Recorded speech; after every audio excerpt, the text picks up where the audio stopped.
Hi and welcome back to my channel Chemistry with Prashasti. Today we will study the physical properties of haloalkanes and haloarenes chapter 10. And before we start the physical properties, मैंने last video में कुछ आपको reactions सिखाई थी और वो reactions बहुत important थी. उसी के ही रिलेटिवली मतलब 2-3 रिएक्शंस बहुत इंपॉर्टेंट हैं जो मिस आउट हो गई थी, वो मैं आपको यहाँ पे सिखाना चाह रही हूँ. So in the last video I have explained you that अगर हम कोई भी हाइड्रोकार्बन है, लेट्स से मैं हाइड्रोकार्बन लेती हूँ, उसका अगर हम ब्रोमिनेशन करते हैं, so in the presence of UV और लाइट या हीट करते हैं तो क्या होता है, एक हाइड्रोजन निकल जाएगा, CH3Br हो जाएगा एंड HBr हो जाएगा, राइट. अब इसके ही केस में मैं आपको 2-3 एक्सेप्शनल केसेस पढ़ाने जा रही हूँ. उसके बाद will move on to the physical properties. Not exactly exceptional cases but थोड़े स्टार पॉइंट्स.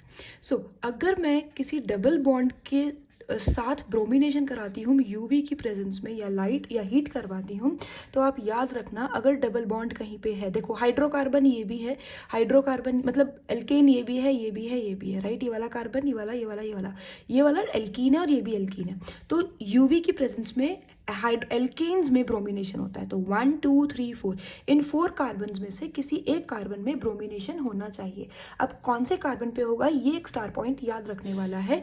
जब भी आपको कहीं डबल बॉन्ड दिखता है तो उसके बगल वाले जो कार्बन होते हैं, एडजेसेंट कार्बन होते हैं, उनके ऊपर ब्रोमिनेशन होता है. तो या तो आप यहाँ पे ब्रोमिनेशन करा दीजिए या तो आप यहाँ पर ब्रोमिनेशन करा दीजिए और साथ में HBr will be a by product. यहाँ का हाइड्रोजन निकलेगा और एक 1 एक्स्ट्रा Br, राइट. एक इसी के ही एक और एग्जाम्पल मैं स्टार पॉइंट आपको बताने वाली हूँ. ये सारे स्टार पॉइंट्स हैं, राइट. सो एक दूसरा स्टार पॉइंट मैं आपको क्या बताने जा रही हूँ कि अगर आपका, हम लोग कल लास्ट टाइम हमारी वीडियो में हमने एल्कोहल्स का हमने हेलोजिनेशन पढ़ा था, राइट. सो एल्कोहल्स का हेलोजिनेशन क्या होता है, HCl के साथ अगर हम रिएक्शन कराते हैं तो वाटर अलग होना चाहिए, राइट. क्या होना चाहिए, वाटर आपका अलग होना चाहिए और क्लोरीनेशन होना चाहिए. Now there are 2 alcoholic group, एक ये वाला एल्कोहलिक ग्रुप है और एक ये वाला एल्कोहलिक ग्रुप है. तो ये वाला हटेगा या ये वाला हटेगा, that is also 1 star point. ये सारे क्वेश्चंस लास्ट ईयर में आए थे तो मैंने सोचा ये मैं आपको स्टार पॉइंट ऐड करवा दूँ. याद रखना हमेशा बेंजीन रिंग से जब भी कोई डायरेक्टली अल्कोहलिक ग्रुप अटैच होता है वो इतनी जल्दी नहीं हटता है. These are strong bond, like these are bonded strongly with the benzene ring in comparison to this alcoholic group. ये अल्कोहलिक ग्रुप एक एल्केन से जुड़ा हुआ है जबकि ये वाला अल्कोहलिक ग्रुप एक बेंजीन से जुड़ा हुआ है. तो ये बहुत ज़्यादा क्या होगा, आपका स्ट्रॉन्ग होगा. ये वाला ग्रुप बहुत ज़्यादा स्ट्रॉन्ग होगा और ये इतना स्ट्रॉन्ग नहीं होगा. तो इसका आपका बन जाएगा वाटर और ये जो होगा ये OH एज इट इज, ये वाले की बजाय CH2Cl. ये याद रखना. क्यों, आप यहाँ पे आप बोल सकते हो रेजोनेंस इफेक्ट. रेजोनेंस इफेक्ट होता क्या है ना, ये जो आपका बेंजीन रिंग है इसके साथ जो डायरेक्टली OH ग्रुप जुड़ा हुआ है इसमें रेजोनेंस चलती है. अब ये रेजोनेंस क्या होता है, कैसे होता है, ये मैं आपको फिर कभी डिटेल में बताऊंगी. बट ड्यू टू रेजोनेंस ये वाला बॉन्ड स्ट्रॉन्ग हो जाता है और इसकी वजह से ये ना हट के ये वाला OH ग्रुप हट जाएगा. अंडरस्टूड. मैं एक आपको रिएक्शन और बता रही थी. जब भी अगर जैसे लेट्स से यहाँ डबल बॉन्ड है और यहाँ CH3 है, अब आप खुद ही पॉज करके बताइए ये कैसे होगा, ठीक है. HI हमें ऐड करना है, मार्कोनिकॉफ रूल हमको लगाना है, ये मैंने आपको हिंट दे दी. बताइए आप कैसे करेंगे. मैं आपको बता देती हूँ, जिसको नहीं आ रहा है आपको कुछ नहीं करना है. देखो डबल बॉन्ड पे ही मार्कोनिकॉफ रूल एक्ट करता है, ठीक है. ये कार्बन है और ये भी कार्बन है. यहाँ पर कितने हाइड्रोजन होंगे, 1 2 3. यहाँ पे ऑलरेडी सिर्फ एक ही हाइड्रोजन है और इस कार्बन के पास 1 2 3 4 एक भी हाइड्रोजन नहीं है. सो मार्कोनिकॉफ रूल कहते हैं जहाँ हाइड्रोजन है वहीं पे ही हाइड्रोजन जाएगा, आयोडीन बचे हुए जाएगा एरिया में.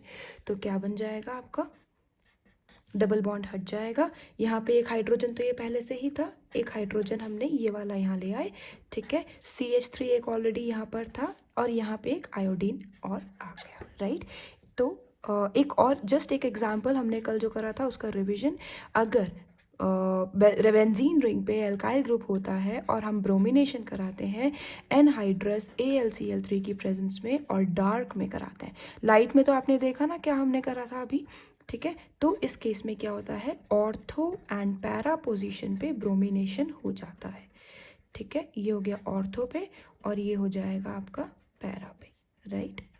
ठीक है, चलिए now let's move on to the physical properties of haloalkanes and haloarenes. ठीक है, अब हम मूव करते हैं फिजिकल प्रॉपर्टीज़ पे। फिजिकल प्रॉपर्टी बहुत आसान है, मेनली हम इस पे बॉइलिंग पॉइंट पर ही फोकस करेंगे, उसी से ही डायरेक्टली इनडायरेक्टली आपके क्वेश्चंस आते हैं। तो फिजिकल प्रॉपर्टी में बॉइलिंग पॉइंट की अगर मैं बात करूं, सो बॉइलिंग पॉइंट के डायरेक्टली प्रोपोर्शनल होता है इंटरमॉलिक्यूलर फोर्स ऑफ अट्रैक्शन। इसका मतलब क्या होता है कि दो मॉलिक्यूल के बीच का जो फोर्स है वो कितना स्ट्रॉन्ग है। अगर स्ट्रॉन्ग बहुत ज़्यादा है तो बॉइलिंग पॉइंट भी बहुत ज़्यादा होगा। अब फोर्सेस कितने तरह की होती हैं? फोर्सेस होती हैं आपकी 3 टाइप्स की। वन इज हाइड्रोजन बॉन्डिंग, जो पानी के अंदर होती है, ठीक है, इसीलिए पानी का सबसे ज़्यादा स्ट्रॉन्गेस्ट फोर्स होता है ना ये मॉलिक्यूल्स के बीच का। और ये हाइड्रोजन बॉन्डिंग वाटर में होता है, इसीलिए वाटर का बॉइलिंग पॉइंट कितना होता है? 100, जो कि बहुत ज़्यादा होता है, राइट। सेकेंड होता है आपका वीक वैन डर वाल फोर्सेस, ये बहुत ही ज़्यादा कम होती है, ठीक है, बहुत ही ज़्यादा वीक होती है। थर्ड होता है आपका डाइपोल डाइपोल। डाइपोल डाइपोल की ही कैटेगरी में एक तरीके से आप हाइड्रोजन बॉन्डिंग को रखते हैं, बट हमने यहाँ अलग फिर भी कैटेगराइज कर दिया, ठीक है। तो आप बस इतना समझ लीजिए कि दो मॉलिक्यूल्स हैं, लेट्स से मैं आपको वाटर मॉलिक्यूल बना के दिखाती हूँ। ये वाटर मॉलिक्यूल है, ठीक है। वाटर मॉलिक्यूल के बीच का जो फोर्स है, ये एक मॉलिक्यूल है, ये दूसरा मॉलिक्यूल है, दोनों के बीच का जो फोर्स ऑफ अट्रैक्शन है वो बहुत ज़्यादा स्ट्रॉन्ग है, क्योंकि इसमें होती है हाइड्रोजन बॉन्डिंग, और इसकी वजह से इसका बॉइलिंग पॉइंट बहुत ज़्यादा हाई है। कितना है? 100 डिग्री सेल्सियस, ठीक है।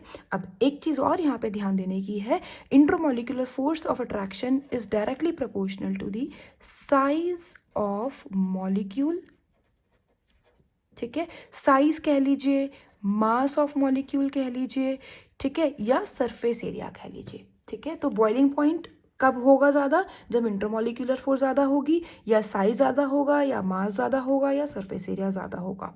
और बॉइलिंग पॉइंट तब कम होगा जब ब्रांचिंग ज़्यादा होगी। ये इन्वर्सली प्रोपोर्शनल होता है ब्रांचेस के, ठीक है। तो ये सारे डायरेक्टली प्रोपोर्शनल है, सिर्फ एक ब्रांचेस ही आपके इन्वर्सली प्रोपोर्शनल है। मतलब ब्रांचेस बढ़ेगी तो ये सब कम होगा, ये सब अगर ज़्यादा है तो ब्रांचेस कम होनी चाहिए, ठीक है। अब इसमें एक स्टार पॉइंट मुझे आपको और बताना है, जो ये होते हैं हेलो एल्केन्स जो होते हैं वो काइंड ऑफ पोलर होते हैं, क्योंकि उनके बीच में हेलो एल्केन्स में इलेक्ट्रोनेगेटिविटी बहुत ज़्यादा होती है हेलोजेंस की। मैं एक एग्जांपल देती हूँ, RX, ठीक है। ये एल्केन्स हैं, ये हेलोजेंस होते हैं। हेलोजेंस की इलेक्ट्रोनेगेटिविटी बहुत ज़्यादा होती है। इलेक्ट्रोनेगेटिविटी मतलब ये जो बॉन्ड है ये 2 इलेक्ट्रॉन से बना होता है, राइट। इसको मैं ऐसे लिख सकती हूँ, R इलेक्ट्रॉन का बॉन्ड ये। अब क्योंकि इसका इलेक्ट्रॉन्स को अट्रैक्ट करने की टेंडेंसी ज़्यादा होती है, तो इलेक्ट्रॉन थोड़े सी तरफ मूव कर जाते हैं, जिसकी वजह से इसके ऊपर स्लाइड नेगेटिव और इसके ऊपर स्लाइड पॉजिटिव चार्ज आ जाता है। इसकी वजह से ये पोलर हो जाते हैं, राइट। पोलर मतलब नेगेटिव और पॉजिटिविटी आ जाती है। इसकी वजह से ये आप कह सकते हैं कि एक स्टार पॉइंट बना के बोल सकते हैं that haloalkanes are polar in nature, ठीक है। और इसीलिए हेलो एल्केन्स का जो बॉइलिंग पॉइंट होता है, हेलो एल्केन्स का boiling point is higher than the alkanes. Normal alkanes का बॉइलिंग पॉइंट इतना हाई नहीं होता है। फॉर एग्जाम्पल मैं CH4 लूँ और CH3Br लूँ, तो इसका बॉइलिंग पॉइंट ज़्यादा होगा इन कंपैरिजन टू हेलोजन के एल्केन्स के बॉइलिंग पॉइंट से, ठीक है, क्योंकि इसमें इलेक्ट्रोनेगेटिविटी आ गई तो इसका एक बॉइलिंग पॉइंट ज़्यादा होता है। अब इसी से ही रिलेटेड एक क्वेश्चन आता है कि जब मैं क्वेश्चन आपको फटाफट से लिख के दे देती हूँ। सो ये क्वेश्चन बनकर आता है, although haloalkanes are polar in nature yet they are slightly soluble in water. कहते हैं कि ये पोलर है, पोलर होने की वजह से वाटर में सॉल्युबिलिटी होनी चाहिए, बट फिर भी ये पानी में सॉल्युबल कम है, क्यों? ऐसा क्यों है जबकि इनको ज़्यादा होना चाहिए? तो इसका क्वेश्चन का आंसर मिलेगा आपके इस डायग्राम से। देखो, हेलो एल्केन्स जो है वो पोलर है, ठीक है। तो ये मैंने एक हेलो एल्केन बनाया और एक ये हेलो एल्केन का मॉलिक्यूल बनाया। इन दोनों के बीच में जो बॉन्डिंग है वो डाइपोल डाइपोल इंटरैक्शन है, राइट। ये थोड़ा सा नेगेटिव है, ये थोड़ा सा स्लाइड पॉजिटिव है, ठीक है। ये भी ये स्लाइड पॉजिटिव है, ये स्लाइड नेगेटिव है। इसकी वजह से डाइपोल डाइपोल इंटरैक्शन आपका हो गया, तो ये बॉन्ड एक पोलर हो गया, ठीक है, स्ट्रॉन्ग बॉन्ड हो गया, पोलैरिटी इनमें आ गई। तो क्या है, वाटर मॉलिक्यूल में भी यहाँ पे नेगेटिव है, यहाँ पॉजिटिव है, तो खैर बहुत ही ज़्यादा है, तो ये पॉजिटिव ही नेगेटिव दोनों के बीच में हाइड्रोजन बॉन्डिंग है। अब क्या है, ठीक है, इन दोनों के दोनों अलग अलग जो है, इसमें भी पोलैरिटी है और बॉन्डिंग बहुत स्ट्रॉन्ग है, फोर्स बहुत स्ट्रॉन्ग है, और इसमें भी पोलैरिटी होने की वजह से थोड़ा सा स्ट्रॉन्ग फोर्स है। नाउ अगर हम चाहते हैं इन दोनों का प्रोडक्ट बने, देखो एक हेलो एल्केन में एक एक मॉलिक्यूल तो होंगे नहीं, ऐसे बहुत सारे मॉलिक्यूल होंगे। ऐसी एक पानी के मॉलिक्यूल में एक एक पानी के मतलब वाटर का सॉल्यूशन में एक पानी तो होगा नहीं, बहुत सारे मॉलिक्यूल्स होंगे। जब हम चाहते हैं ये दोनों मिलके सॉल्यूबल बने, मतलब कि मैं चाहूँगी इन दोनों का बॉन्ड फोर्स जो इंटरमॉलिक्यूलर फोर्स है ये टूटे, इसी तरह इन दोनों की भी फोर्स टूटे, और इसकी फोर्स बने इसके साथ, इसका इंटरमॉलिक्यूलर फोर्स जो है वो इसके साथ बने, हेलो एल्केन का वाटर के साथ बने। उस केस में मुझे इन दोनों को ब्रेक करना पड़ेगा और इन दोनों को जोड़ना पड़ेगा। तो मैंने इसको आपको जोड़ के आप देख सकते हो, जो प्रोडक्ट बनाया वो हेलो एल्केन और वाटर को जोड़ने का बीच का फोर्स बनाई। अब होता क्या है, ये फोर्स इतनी स्ट्रॉन्ग होनी चाहिए कि ये जो रिएक्टेंट्स है ना, इनके इंटरमॉलिक्यूलर फोर्स को ब्रेक कर सके, क्योंकि यही एनर्जी देगा इन दोनों को ब्रेक करने का। पर होता क्या है, इसके अंदर इतनी एनर्जी नहीं है, क्योंकि इनका बॉन्ड, इनका इंटरमॉलिक्यूलर फोर्स बहुत ज़्यादा स्ट्रॉन्ग है। तो इस वाले फोर्स के अंदर इतनी एनर्जी नहीं है कि इन दोनों फोर्सेस को ब्रेक कर सके, and so they are slightly soluble.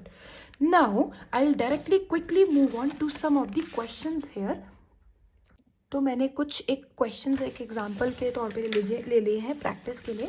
इसमें कहते हैं इनको increasing order of their boiling point हमको अरेंज करना है। So first is 1 chloropropane myth eth prop, prop पे 1 पे क्लोरीन बना दो, तो ये हो गया CH2 CH2 CH3, ठीक है। देन आइसोप्रोपाइल क्लोराइड, आइसो मतलब 2 डिग्री, ठीक है, ये कॉमन नेम होता है, यहाँ पे क्लोरीन लगा दो, प्रोपाइल मतलब प्रॉप, और third is 1 chlorobutane meth eth prop but, but पे क्लोरीन, ठीक है। अब हमको इसको बॉइलिंग पॉइंट के ऑर्डर में अरेंज करना है। अब मेरे को आपको दिखाऊं मैं, तो ये 3 अलग अलग एग्जाम्पल हैं, जिसमें इधर भी 3 कार्बन है, इधर भी 3 कार्बन है, बट इधर 4 कार्बन है, राइट। सो 4 कार्बन वाले में अभी हमने रिसेंटली ही क्या पढ़ा है कि जितना ज़्यादा मॉलिक्यूल्स का साइज होगा या मास होगा, उतना ज़्यादा बॉइलिंग पॉइंट होगा, राइट। तो क्योंकि यहाँ पे 4 कार्बन है, तो सबसे ज़्यादा बॉइलिंग पॉइंट आपका नंबर 3 वाले का होगा।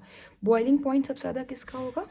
थर्ड वाले का, राइट। इसको सेकंड नंबर कर देते हैं, इसको 1 कर देते हैं। अब क्या है, इसमें भी 3 कार्बन है, इसमें भी 3 कार्बन है। अब आप मुझे बताइए इसका ज़्यादा होगा या इसका। देखो मुझे इसमें दिख रहा है ब्रांच, राइट, और हमने क्या पढ़ा था कि branch is inversely proportional to boiling point, ठीक है।